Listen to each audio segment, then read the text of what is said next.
Hey everybody, welcome back to the channel. First video after the new year. Hope you're well, hope you're having a super day.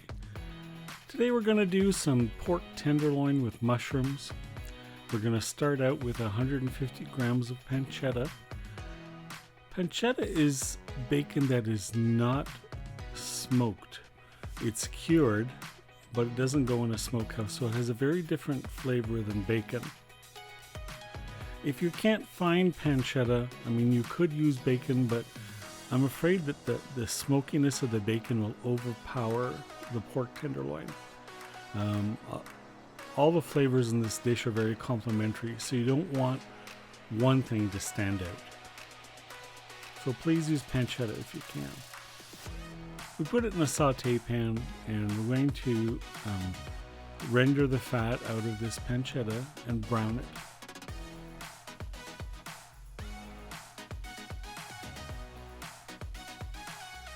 You can see by magic of television, the pancetta is all brown. I'm adding a sliced onion, and we just want the onion to start to get soft and translucent and develop the full sweetness of the onion flavor.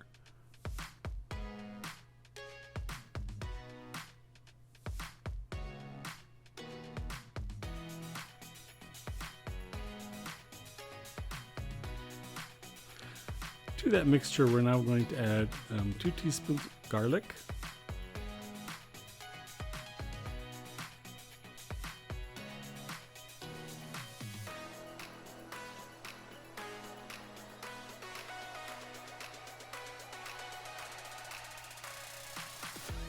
and we're going to add 1 pint of sliced mushrooms. You can use any mushrooms you like. These are white button, but you could use creminis if you like. Portobellos would be good as well. And stir that in the mixture. All we want to do is get everything soft and coordinated together. Once that's done, we're adding 1 cup of apple juice. I'm using the unsweetened. You don't need the extra sugar. The apple juice itself is quite sweet on its own. So I'm just using one of those little Tetra boxes that the kids take to lunch with school.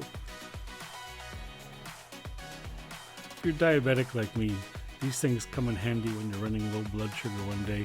You just have a little cup of juice and things get turned right side up again.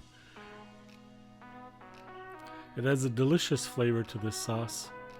We're adding a tablespoon of tomato paste as well. You can see so far that all of these flavors are very complementary and they all go so well together.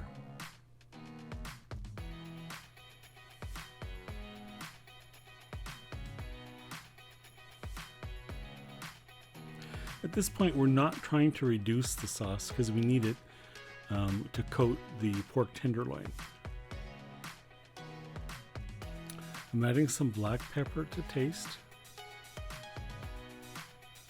If you wanted to, you could make this a bit spicy and add some red pepper.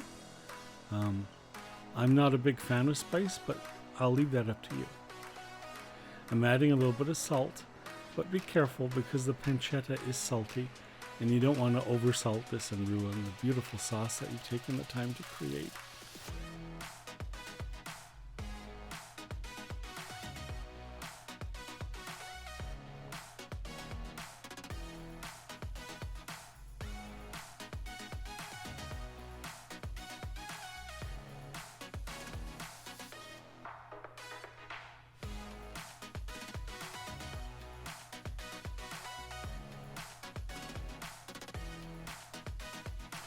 Now I'm adding 2 125 ml pots of creme fraiche.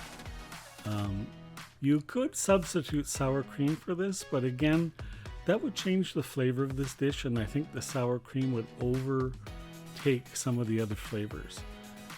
Creme fraiche is kind of a very mild version of sour cream. It tastes delicious and it makes your sauce creamy. And these little pots are glass, so they can be washed out. And I've used them as little decorations on my dining room table and put a little flower in them. but you could do whatever you like with them. I love to reduce and reuse if possible.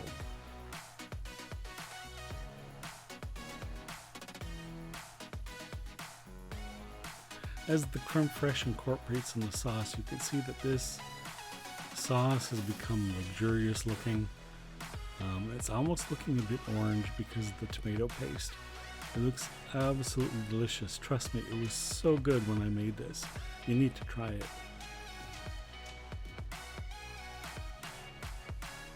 This is a bit more complicated than I usually have for my meals, but I wanted to do it.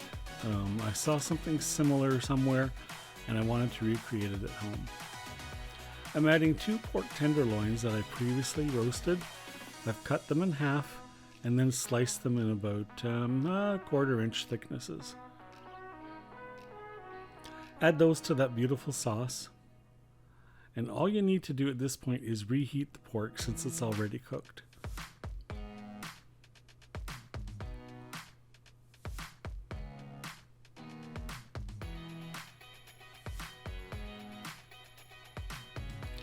And there it is after simmering for a while.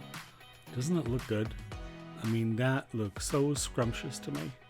And there it is, completed, ready to serve. Come on over for dinner.